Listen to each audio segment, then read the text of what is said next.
appreciate you attending this webinar. This is a members-only webinar, and so we appreciate your membership.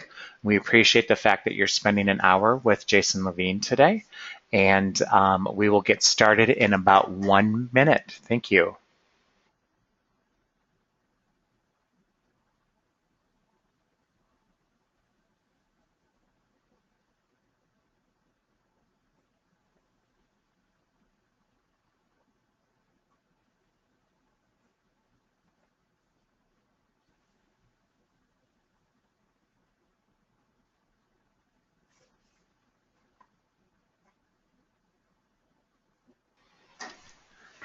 Good afternoon, everybody. Once again, this is Tim Termone. I'm the Associate Executive Director from the Alumni Association at the University of Maryland. We appreciate you attending this webinar. This is a members-only exclusive event, so we appreciate your membership and look forward to hearing what Jason Levine has to say over the course of the next 45 minutes to an hour. I'm going to read his bio, and then I'm going to turn over the reins to Jason. Jason Levine founded Ready, Set, Launch, LLC after a career in brand management at Unilever, consulting at Accenture, and employer branding at Vault.com. Career and business coaching is his passion, and he guides executives and mid-career professionals of all backgrounds through career transitions, even into retirement.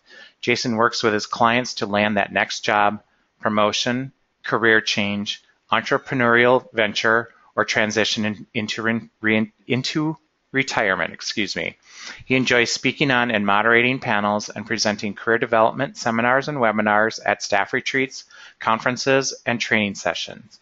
Jason has appeared on WTTG Fox 5 and CTV News and has been quoted in the Wall Street Journal, Money, Fortune, and MarketWatch on career and business-related topics.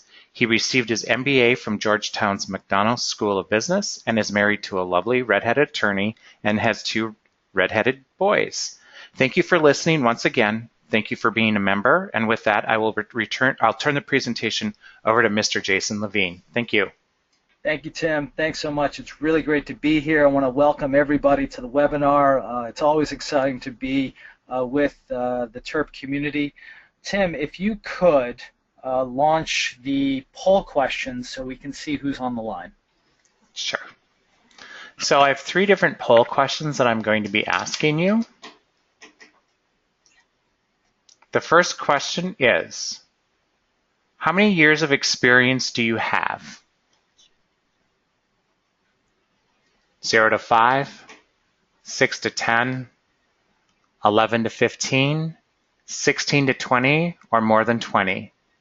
Please cast your vote. Okay. It looks like everyone that's responded has more than 20 years of experience. That's very interesting, but an interesting way to start out this poll. Outstanding. All right, our next one is, are you satisfied with your personal brand? Yes, no, or I am not sure what my personal brand is. Please vote now.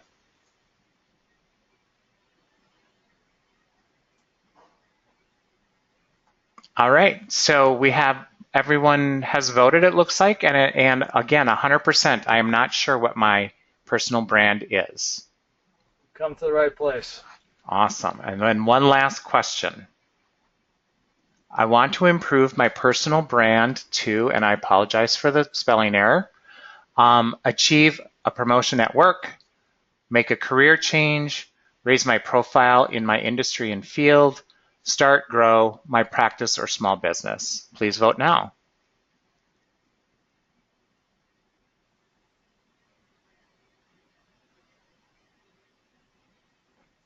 All right, it looks like we have a 50-50 split between raise my profile in my industry and field and start, grow my practice or small business.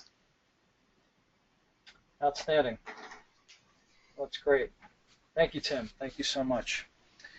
All righty. So with that in mind, I first want to thank everybody for being here, and secondly, there were several of you that had answered some of the pre-questions I had during this webinar. And so I wanted to kick things off with showing some of the great comments and depth of comments that came in advance of this webinar. I want to thank you for that, because it really helped hone and focus some of the topics that I was going to talk about, as well as what we're going to be overviewing today. So here are a couple of quotes. One of you said, "How can I become better at shaping others' perceptions of me?" Another Terp said, "People are often better at identifying opportunities and giving advice to others. And as I look to develop and advance, I need to get better at evaluating myself. I hope this webinar will give me tips so I can start the process in a strategic way." And finally, "I work for myself. I'd like to learn how to maintain and improve my personal brand while improving boundaries. My time is extraordinarily valuable, so I'd also like to learn about maintaining and improving my brand without a huge investment in time." So just a little bit more background on me and why I do what I do. In a lot of ways, 1990 changed everything for my two younger brothers and myself when we were growing up with my parents in northern New Jersey. My father lost the only job that he ever had during that recession, and my younger brothers and I became very aware of the unpleasantness and uncertainty that comes with unemployment. We started shopping in food pantries, and my brothers and I went on the school's free lunch program.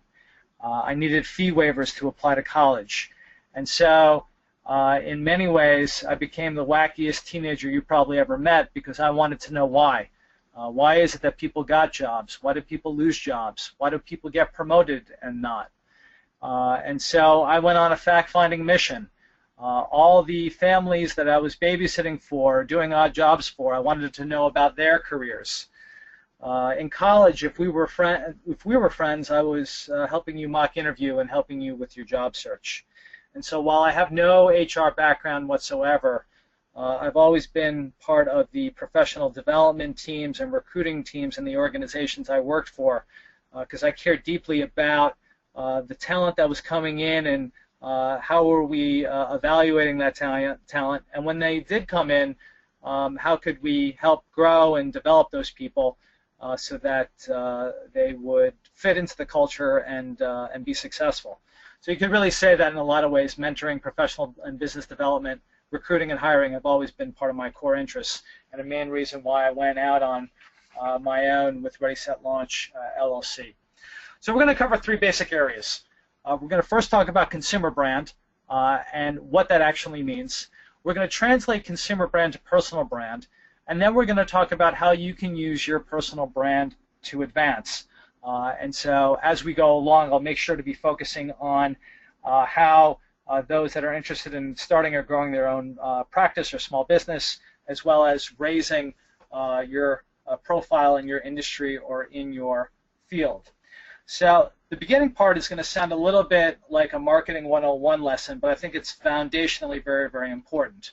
So we are surrounded by brands all the time. And if you take any marketing class, the marketing professors will usually begin with the classic or the textbook definition of a brand, which is a promise of a service or an experience.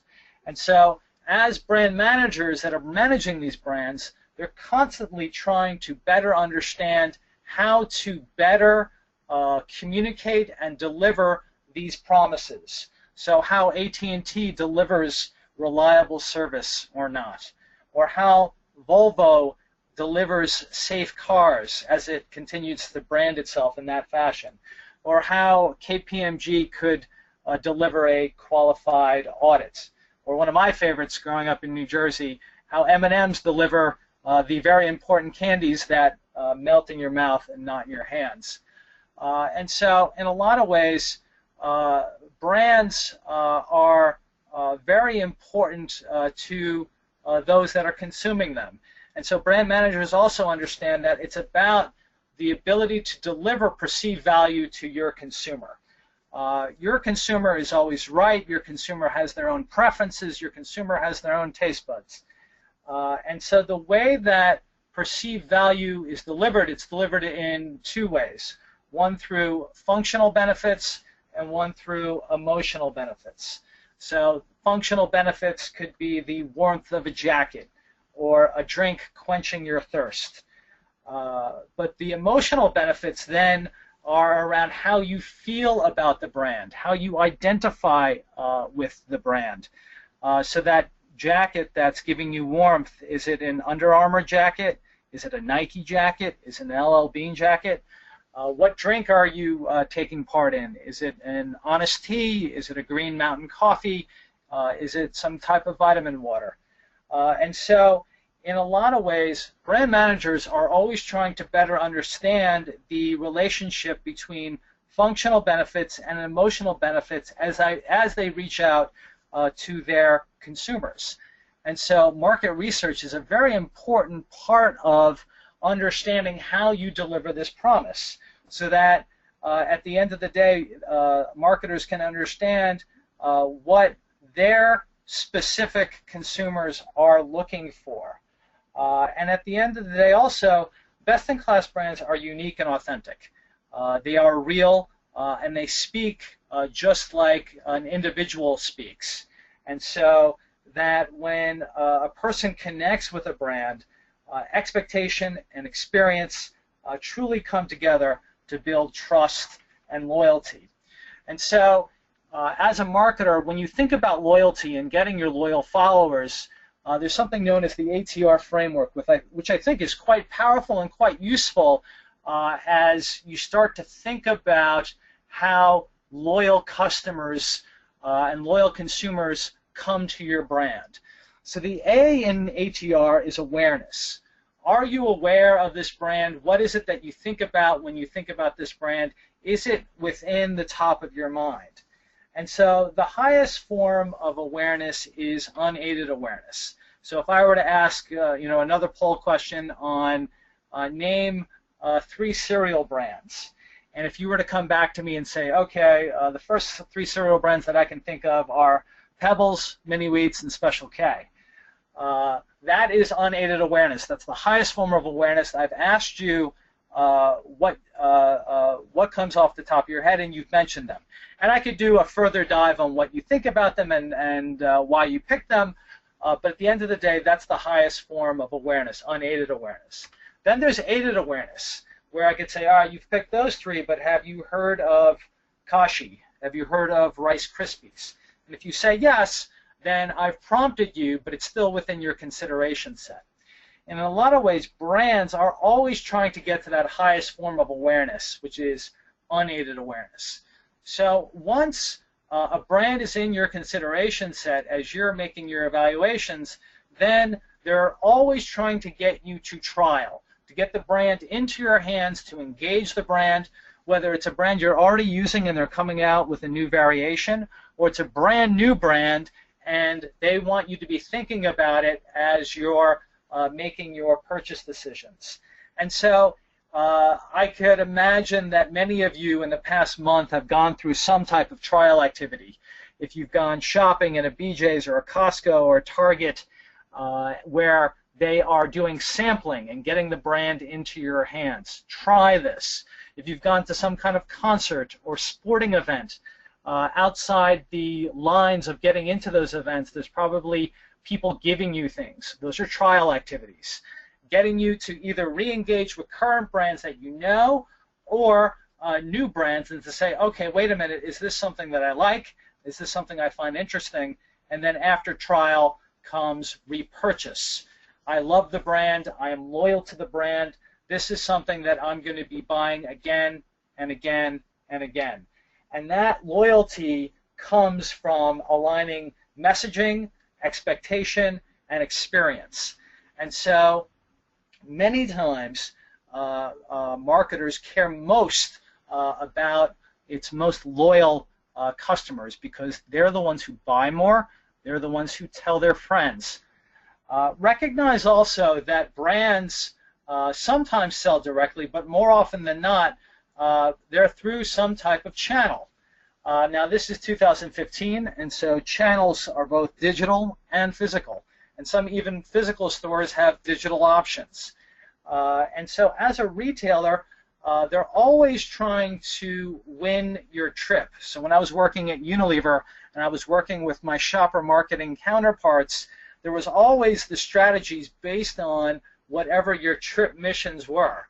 And there could be multiple types of reasons why you are looking to have a reason to buy something.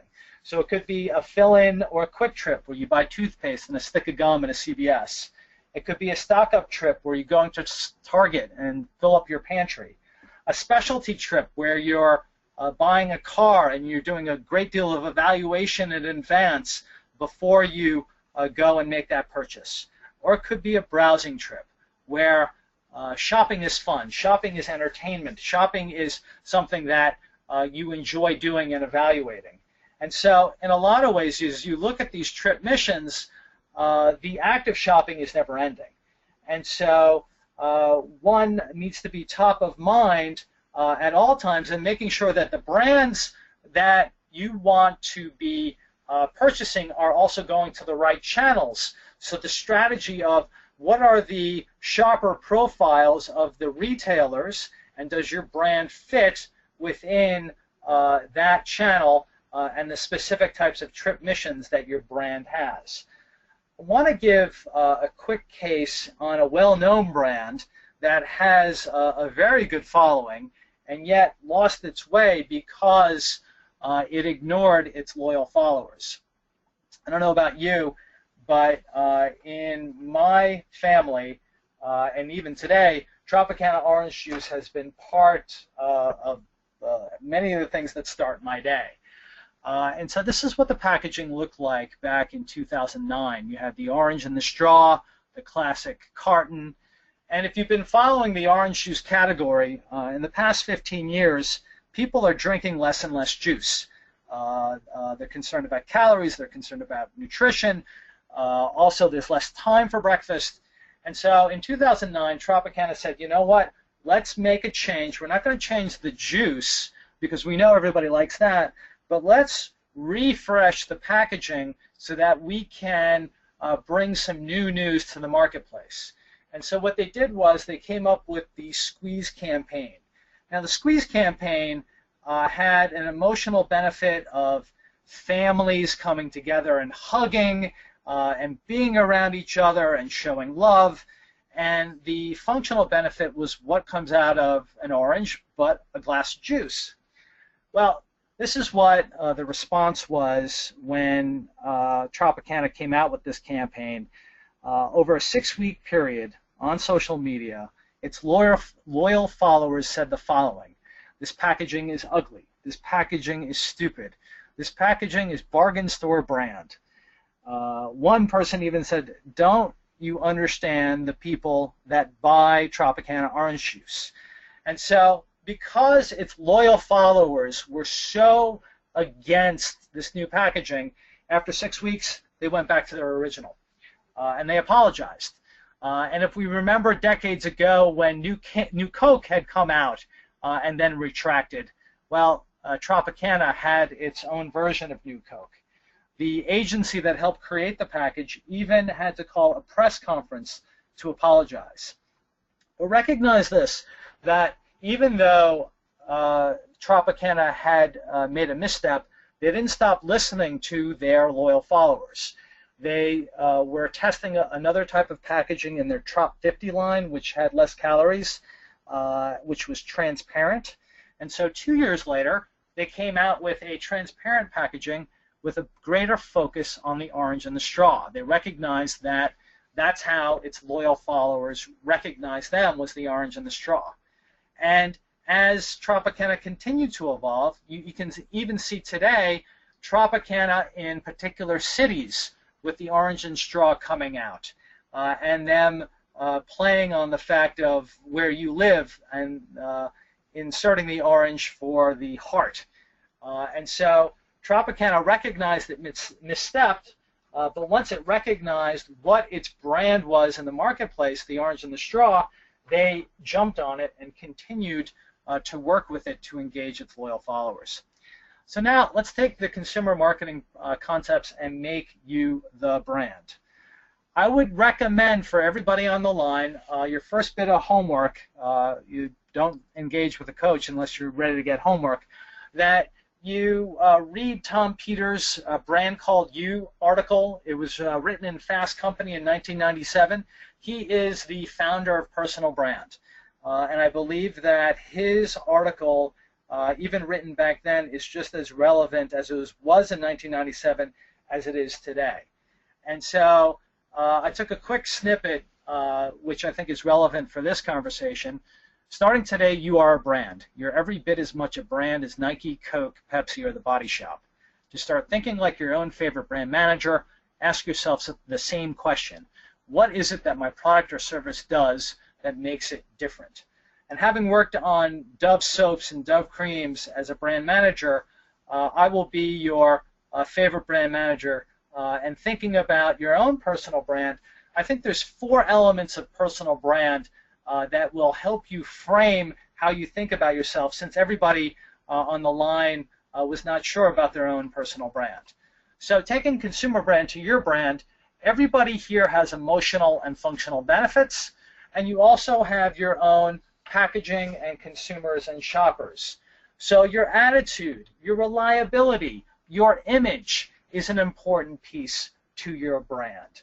Your skill set and your relationships, your achievements and your accomplishments are important pieces to your personal brand. How you communicate on a day-to-day basis with your customers, with your peers, with your vendors, with your superiors, the nonverbals that you use, your gestures, your confidence, how you're perceived, your presence, and how you present information. And then as you start to think about trip missions, what type of trip missions are people coming to you for? Daily tasks, cross-functional projects, strategic projects, executive level special projects. So the reasons why consumers and shoppers are coming to you are to help solve their problems. What is the level of that? And that can also help you better understand why and how the strength of your personal brand is. I was working with a counsel at a law firm, and he completely underestimated his own skill set and expertise. And it wasn't until we started talking about these 4 elements that he started to recognize how the quality of his work was perceived, and actually raised his confidence, and actually helped him think about the types of people he wanted to engage with so that he could get better trip missions and better types of work. And he was actually able to get on some higher level projects that raised his profile in the organization. So based on these 4 elements, let's go out and define your brand. And brand definition begins with feedback. Now this, for many on the line with 20 plus years of experience, feedback is nothing new. But I want to talk about how you can use feedback more systematically to evolve and further define your personal brand. Because what it does is it shows your opportunity to show coachability, and going even beyond 360 reviews.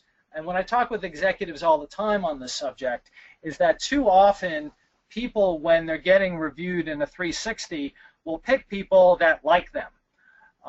And more often than not, the executives I'm talking with will want some people included in your reviews that actually don't like you. And it shows a level of understanding that, okay, you may not get along, they'll have things to say. There might be some nuggets you can definitely learn from, but at the very least, include them in the process. And also shows some curiosity on how you're perceived. And just as marketers are doing market intelligence in the marketplace about their brands, feedback is your market intelligence on current perceptions of you and how you're perceived in the marketplace. What are your strengths and weaknesses, and what priority areas do you need to improve upon to go in the direction that you want to go in? Because there are many versions of you, and how you see yourself in the mirror might be different than how others see you. And so let's say you get your feedback. Now what? Well, I think it's important, and this is something that I find with mid-career professionals and executives. It's like, okay, I got my feedback, I'm done. The real important piece is to make it a continuous loop. So pick a date with your supervisors to check in and review on your areas to improve. You want to be adding these types of things that you need to improve on a daily and weekly basis, so that you can, just as you've gotten into one place with your personal brand, you can be using your limited time and energy to go in a new direction, and to be very tactical and strategic on how you evolve these perceptions of you. And it doesn't hurt to get other colleagues to gauge how you're doing, so that you can continually keep these feedback lines open. And in a lot of ways, shaping perceptions of you, I'm a big fan of using this customer needs chart, where you take the people that you're interacting the most with, and you're gauging their values and work style and what they care about. And then start to reflect on what are some of the questions you can be asking them to better get an understanding of what they really value.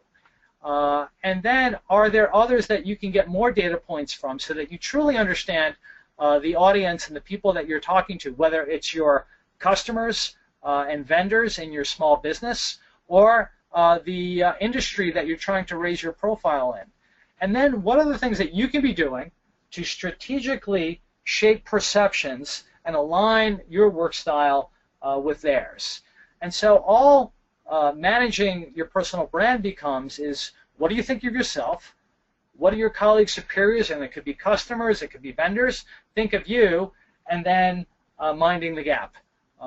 And continually minding the gap so that you are open and honest to the feedback that you're getting, and taking in what you think you need, so that you can then go to the marketplace, whatever that marketplace looks like, whether it's inside your organization or outside, and manage the gaps that you have in your personal brand. And so then it becomes a function of getting out there and being known and communicating your brand.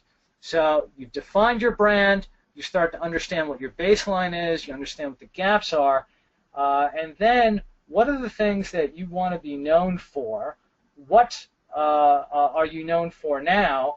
And then how can we use ATR, awareness, trial, and repurchase, for your own personal brand as you're looking to raise your profile in your industry and grow or start your small business? Becomes a function of really speaking the language of your consumers. No different than taking out your passport and going to a new country. It's not just language, but it's also the social norms around how your customers, your consumers, your colleagues, your dotted line reports, your executives are interacting with you, so that you can be a student of this destination. And that you want to communicate on a consistent basis the brand that you want to project out, both in your organization and in your industry. And a great way to raise your profile within industry is pick the industry newsletters and conferences that are most relevant to you and how you want to raise your profile, and find ways to embed yourself in those things that those professionals and executives are reaching out to for guidance and advice. And so depending on what your natural skill set is, are you a great writer, then go out and write some articles for a newsletter. If you're not that great of a presenter, then maybe you can get on a panel where you can be doing a lot more Q&A and you don't have to present as much. So at the end of the day, you want to be very strategic on how you think about getting your brand out in the marketplace. And even internally within your own organization, you can be raising your profile of your own brand. I was working with a consulting executive who was very focused on his consumer and delivering his work. The problem is that the feedback he was getting was that nobody knew what he did.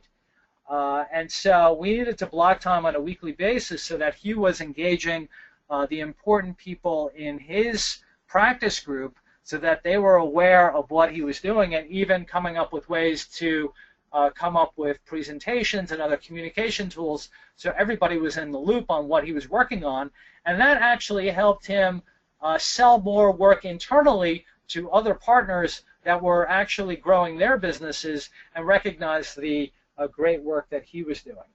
So begin with analog, begin with the strategy, begin where what your goals are. And then you can certainly use social media to amplify those things that you want to be projecting out in the marketplace. Don't need to do a full deep dive on LinkedIn. Everybody should be on there. What I can say to you is some things that you need to be thinking about LinkedIn. And you're talking to somebody that joined LinkedIn in January of 2004. I was one of the first 150,000 to join LinkedIn. I think there's some basic tenets that everybody should have on their LinkedIn profile. First, you should have a professional headshot. It should not be a shot with you and your cats and dogs, unless you're a veterinarian. It should be a professional headshot.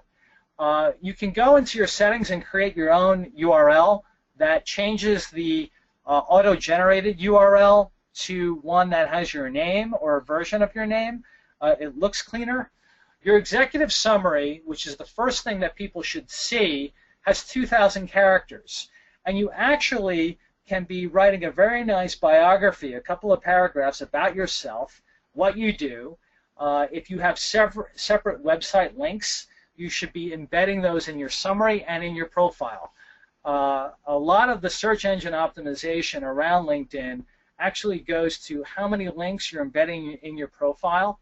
And so I'm a big fan of, if somebody were to Google you and find all the links about you, you can actually upload those into your LinkedIn profile and actually make it a lot easier for people to understand you and engage with you, and you also get the search engine benefit as well. Big fan of recommendations. What I would say to you is that the way the new profile looks is that the first two recommendations show up per work experience, so make sure they're the strongest. Endorsements, at the end of the day, and I get this all the time, people endorse me even though they've never worked with me.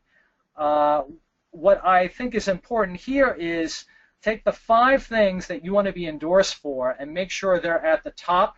So you're probably getting endorsed for a whole host of things. You can actually reorder your endorsements so that it can show the things that are most important when people are evaluating you for an industry speech or evaluating you and whether you want to work with you and hire you for your small business. You can be using other social tools to raise your profile, but at the end of the day, I think what's important here is how is it that your customers and consumers make decisions? If it is more social media, then go in that direction. If it's more analog, then go in that direction. And I think as you do more market research, you'll start to better understand how people are picked and how people are selected. No doubt that you are talking about yourself, but the great thing also is that brands also have ambassadors, and so do you. And depending on what your goals are and where it is that you want to go, you have a whole host of people that enjoy you, love your work, respect what you're doing, and you want to keep those people close, because as you are evolving where you want to go and talking about where you want to go, these ambassadors can be very important to you as you're looking to raise your profile in your industry or field to get you on that conference so that you can get in front of people and talk about all the great things that you do, or sell the work that you're doing in your small business. So be very strategic in how you engage your ambassadors. And it's amazing to me that I was working with someone that was running their own business, and they had all these people that had loved her work, but she was so busy actually running her business, she didn't have time to engage her ambassadors. And so what we were able to do is find chunks of time in her week so that she was able to update some key people and keep them abreast of all the things that she was doing. And actually, over a 6-month period, was starting to get new lines of work, all because she was just keeping in touch with the people that actually liked her and respected her work. So for those that are looking to manage their brand for their next step, there are many things that you can be doing. Since many people on the line are more interested in raising your profile in your field or growing your small business, I'm going to skip over this. As far as lateral moves and career changes, again, not a lot of you were interested in that, but I would say that the fundamental piece here is really being thoughtful and having a longer timeline so that you can be very strategic as you think about how to make that change. The real piece here, I think, for those on the line that are looking to raise the profile in their field or start or grow their practice is really around what are your priorities. What are your priorities? What are the things that you really want to do in the next 12 to 18 months? And what do your current customers value about your work? Not all customers are created equal. Your best customers love your work. They will pay you the market rate that you want to be paid and come back for more and tell others. As you're looking to raise your profile, can you be found where your customers are looking? And so looking at the entire portfolio of ways that people are engaging with you. And the best way to get new customers is actually through your current customers. I helped a nonprofit executive who was about to retire, and he couldn't work for anybody else. He wanted to finally decided that the only way he was going to be able to do what he wanted to do was actually go out on his own. And what he started to recognize in the services that he was about to provide, that there were many ways that he could be found where he could actually be giving talks to on a more systematic way. And so we came up with a schedule for him that would allow for him to use his speaking ability to get in front of these customers, and some of them were referrers as well. Because when you start to think about customers, there's also the referrer, who is somebody that is being consulted by the customer as they're looking to make their purchase decisions.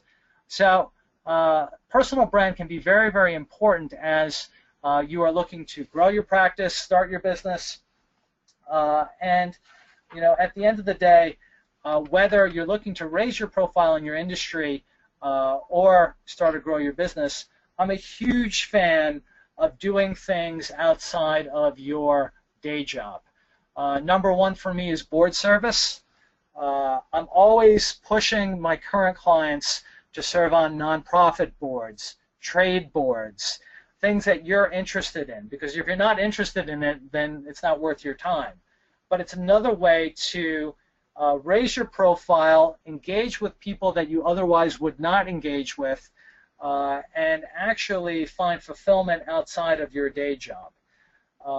So whether it's with a trade association, a professional association, or a nonprofit board, I highly recommend everybody on the line be thoughtful about that. And so you start to think to yourself, okay, what are these organizations? What are the top 3 or 4 that are in my on my radar? And then within my own brand ambassadors, who can help get an introduction on my behalf so that I can start talking to these organizations? Because I don't have to tell you that boards can be very quiet on how they recruit new members. And having sat on nonprofit boards and having sat on the nominations committee, the first thing that the board talks about when they say they want to recruit new members is, okay, who do we know? And so as you're looking to grow your business or raise your profile, begin with your own needs, begin with your own thoughts on what's important to you, engage ambassadors, and start to go after your targets in a very meaningful way that can really help you get on these organizations, and it can be a real great value add to your own personal brand. So in addition to your own advancement, and since we have people on the line that have 20+ years of experience, adding executive presence to your brand or evolving that is extremely important. There was a study done by the Center for Talent Innovation on what executive presence means to your ability to move ahead, and 26% said it was something that was very important.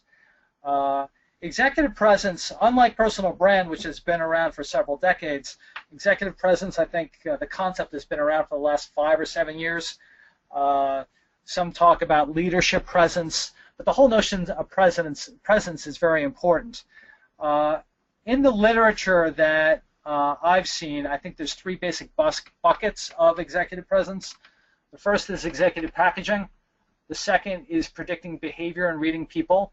And the third is getting people's attention and keeping it. And that can be quite useful for those on the line that are looking to raise their profile or grow their businesses. So within the executive packaging piece, before I go to that, I want to let everybody know that you don't have to be an executive to have executive presence. Everybody can have a form of executive presence in their in how they approach their work and how they approach their personal brand.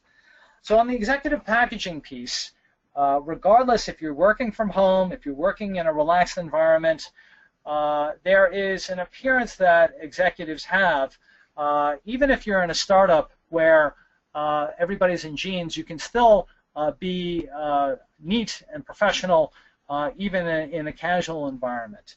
One thing I thought was interesting when I was talking with an executive in marketing, who said, I know this sounds awful, but if I see someone in expensive attire and they have a cheap watch, I immediately look for other gaps in the person's character, talent, and approach. And so just look at yourself and look at how others are wearing themselves and how they're communicating themselves, and make sure that you're just in alignment with those expectations. Predicting behavior and reading people, I think, is extremely important, because as you become more observant of those that are in the room that you're engaging with, then you're able to anticipate their thinking and then handling their objections, their why they're coming at you in a way that's not concurrent with your thinking. How to disagree with a smile, how to make sure people feel heard is extremely important so that you can come to consensus, come to agreement. One executive I was working with talked about, I make decisions with incomplete information. Understanding other executive habits as invaluable data points as I'm going through my day.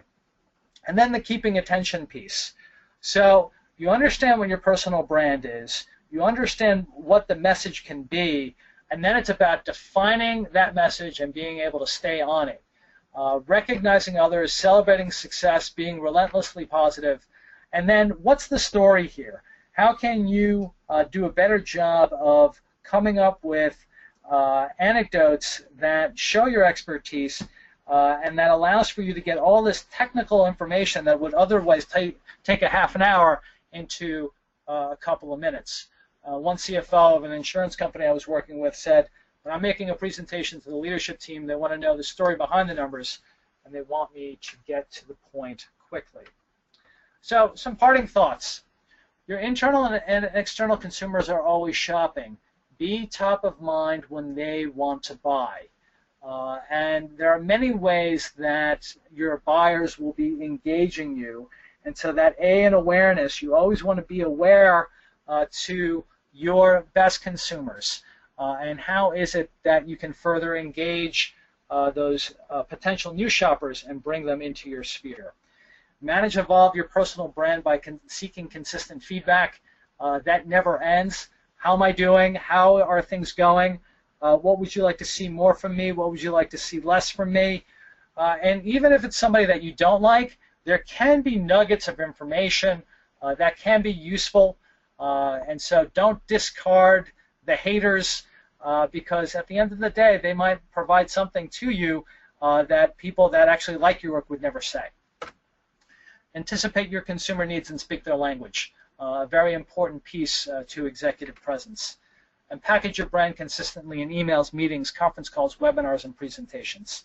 That is the delivery of a consistent promise, the delivery of how you approach things, and how you deliver so that people feel good about you. They enjoy not only the functional benefits, your technical expertise, but also the emotional benefits. You're easy to work with. They like you. They're going to tell you more things because of the authenticity, the consistency that you are bringing to your work.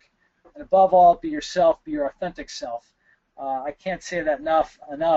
Always inspired by the great Stuart Smiley from Saturday Night Live.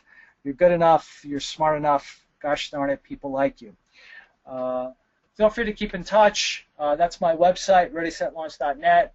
You can follow me on Twitter at Jason Careers. Feel free to consider me as a presenter. Reach out to me with your career or business challenges. That's my email address, and I'll be more than happy to take questions from Tim. Thank you, Jason. Appreciate it. So we do have a few questions for you. I'm going to try and clump them together as best I can. But question number one is, why is personal branding more important today than it was 5 years ago? You know, it's a fascinating question. You know, some say it's the advent of social media and technology. That is a piece to this. What I would say now is there is so many ways to get information about people. Personal branding is about trust. It's about authenticity. And so it's so hard to cut through the clutter that having a strong personal brand, and even the concept of personal brand, has made it so that people are going to be looking at you and evaluating you in a whole host of ways. I would also say that since 2008 and the recession, hiring as well as purchase decisions take longer. There is a greater amount of risk aversion in making those decisions, and so the strength of your personal brand also matters more because people are less forgiving of mistakes, and so being right the first time matters a lot. And so that's the evolution and the importance of personal brand in 2015. Great. I have two questions that are fairly similar. The first one, I'll read them both. What's the best way to manage my online reputation? And then what is the number one action I should take to improve my online brand? So the first thing is you should have a Google alert on your name, and you should be also Googling yourself to see if there are other versions of you. And so, for example, there are Jason Levins in Chicago and Los Angeles and Seattle. There's actually a Tea Party supporter or hater, that's also a Jason Levin. And so recognizing that there are other people like you. And so the important piece here and the thing that you need to be doing is to make sure that when people are Googling you, that you're using the right word associations to the brand that you want to be projecting out in the marketplace. And so if you can own your own website with your name, great. If you can be adding the language that you want to be using in your LinkedIn profile, on Facebook, on your social tools. So that's what I would say to understand your profile, as well as the first things that you can be doing to raise your profile online. Great. One more question. Why are most people such bashful self-marketers? I think that, it's funny because I was talking to a client about this who was, I don't want to tell anybody, everybody should just come to me, I'm good, I know that I'm good. At the end of the day, selling is not a dirty word because of the web and because it's 2015, selling is actually solving people's problems. So one of my favorite books, and I highly recommend it, Daniel Pink, a local author, he wrote To Sell is Human. And one of the things he talks about in his book is the advent of information asymmetries. So 25 years ago, the information in buying a car was always with the person that was selling you the car.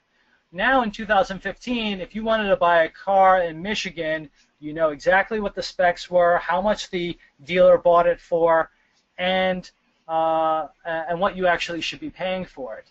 And so what you can be doing in selling is the ability to be consultative. And so, yes, there are plenty of people out there that are unabashed self-marketers, and they're just trying to find every new way to raise their profile. That's fine. You know, depending on your own voice and what personal brand you want to be communicating in the marketplace, you don't have to be an unabashed self-marketer. You can be a strategic or a thoughtful self-marketer. Because again, self-marketing goes back to the A in awareness. You want to be generating unaided awareness to the customers and consumers that are in a place to buy your services. And so some people take that, just like as in anything in life, to the nth degree. I don't think that everybody on the line, depending on what they want to do, should be going everywhere and anywhere to be that unabashed self-marketer. I think you can be more thoughtful and strategic on how you raise awareness of yourself and your services.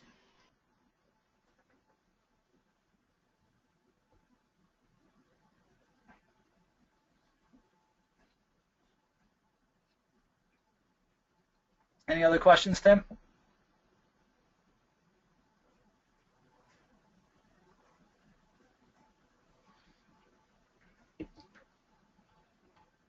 Can't hear you.